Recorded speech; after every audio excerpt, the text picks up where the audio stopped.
In 1707, the greatest emperor in Indian history lay dying in a military camp in Ahmednagar. He had reigned for 49 years. He had built an empire of 150 million people, the largest in the world at that moment. He had conquered territory no Mughal before him had ever reached. He picked up a pen and wrote to his son. This man, Aurangzeb, 6th emperor of the Mughal dynasty, had just spent 26 years in the field, trying to crush a rebellion he could never quite finish. He had reversed every reform that made the Mughal Empire beloved. He had imprisoned his own father in a fortress until the old man died. He had killed his brothers for the throne. He built the largest empire in Indian history, and he guaranteed its collapse before he was cold in the ground. Stay with me, because this story ends with a dying emperor writing his own verdict, and an empire that fell apart within a generation of his death. Aurangzeb had 3 brothers. He needed one throne. The solution was calculated and brutal. Shah Jahan, their father, builder of the Taj Mahal, fell gravely ill in 1657. The 4 princes immediately began moving armies. This was the Mughal way. Succession was never guaranteed by birth order. It was decided by war. Everyone understood the rules.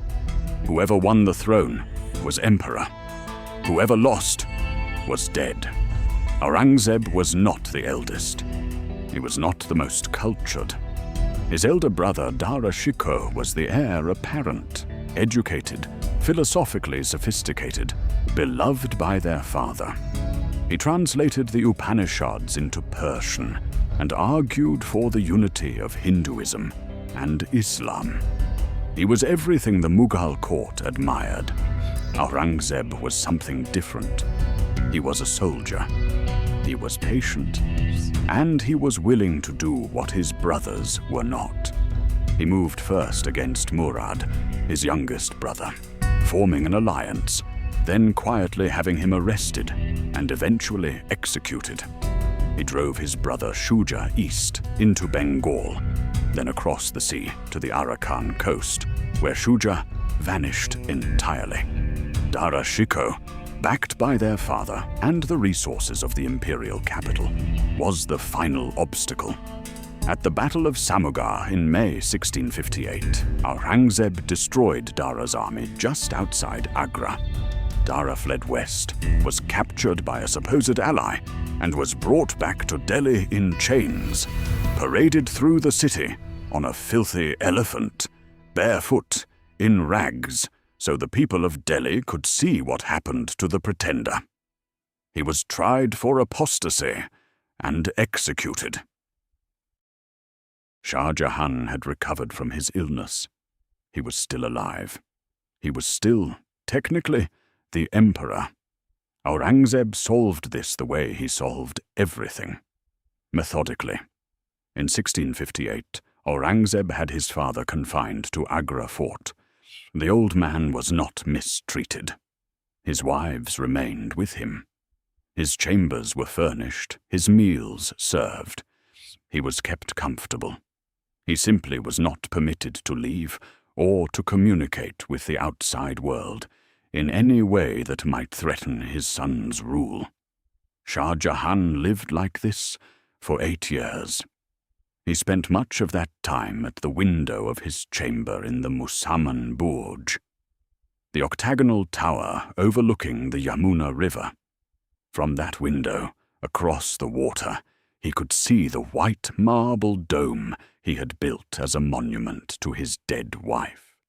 The Taj Mahal, completed in 1653, was visible from his prison. He had built the most beautiful building in the world, and now he watched it through the glass of a tower he could not leave. Shah Jahan died in January 1666 after 8 years of confinement.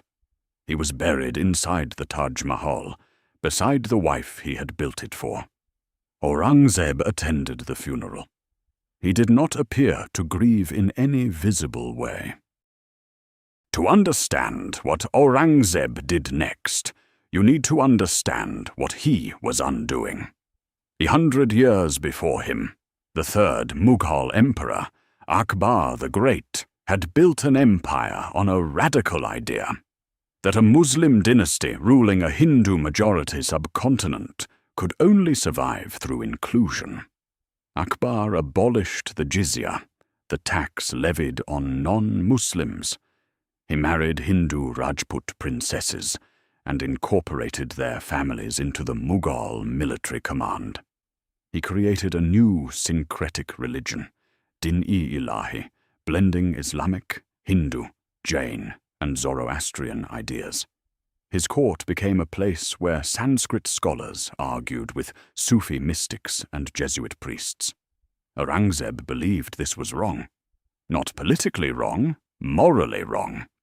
He was a deeply sincere Muslim who kept the strictest fasts, hand-copied the Quran for income rather than use imperial funds, and wore only white cotton. He believed the empire's purpose was to govern according to Islamic law. Akbar's syncretism, in his view, was apostasy dressed as policy. In 1679, Aurangzeb reimposed the jizya, the non-Muslim population of the empire, which is to say, the majority of his subjects, was now required to pay a tax simply for the right to exist as non-Muslims. Thousands of Hindu temples were ordered demolished. Music was banned from court. Aurangzeb had no interest in spectacle or pleasure. He believed empire was a religious duty. The Rajputs, who had been the backbone of Mughal military power for a century, bound to the dynasty by marriage and shared interest, began to defect. The Sikhs, whose 6th and 9th gurus had already died in conflict with Mughal authority, hardened into permanent opposition. The Jats of the Gangetic Plain rose in rebellion, and in the south a new enemy had already arrived. Shivaji Bhonsle was the founder of the Maratha Confederacy, a Hindu kingdom carved out of Mughal and Bijapur-controlled territory in the Deccan Plateau. He was a guerrilla genius, a political visionary, and, to the Mughal court, an enormous embarrassment. In 1666, Aurangzeb summoned Shivaji to Agra, intending to neutralize him through court politics. Shivaji attended the imperial audience, was insulted by being placed too low in the court hierarchy, and caused a scene. He was placed under house arrest. He escaped, reportedly smuggled out in baskets of sweets sent as gifts. The story became legend across the Deccan. Shivaji returned to Maharashtra and declared himself Chhatrapati, sovereign king, in 1674. He built a navy. He taxed Mughal territory at will. He made the empire look slow, fat, and vulnerable. In 1681, Aurangzeb left Delhi. He took his entire court south to the Deccan, the administration, the treasury, the imperial household, the army. He intended to crush the Maratha Confederacy and the remaining Deccan sultanates once and for all. He never returned to Delhi. He was 63 years old when he made that journey. He would not see his capital again. For 26 years, Aurangzeb campaigned across the Deccan Plateau. He conquered Bijapur. He conquered Golconda. He expanded the empire to its absolute maximum. 4 million square kilometers, more territory than any Mughal had ever held. On paper, his victories were overwhelming. But the Marathas were ungovernable. Every time Aurangzeb captured a fort, it cost men and money and months of siege. The Marathas melted into the hills and reappeared elsewhere. Their leaders were killed and replaced. Sambhaji, Shivaji's son, was captured in 1689 and executed with theatrical brutality. Yet the Maratha resistance continued under new commanders, stronger than before. The Mughal army, stretched across an empire too large to administer and too diverse to hold together by force, began to break down. Soldiers went unpaid. Desertion increased. Tax revenue from the north dried up as local rebellions multiplied. The imperial court, now a mobile camp moving across the Deccan, lost its grip on everything it was not physically standing on. Aurangzeb spent the treasury fighting a war he could not win. He spent the political capital his predecessors had accumulated, fighting a population he had decided to coerce rather than govern. Aurangzeb died in March 1707. In his military camp near Ahmadnagar. He was 88 years old.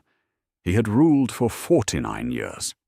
He left 3 sons who immediately went to war with each other. There was no stable succession.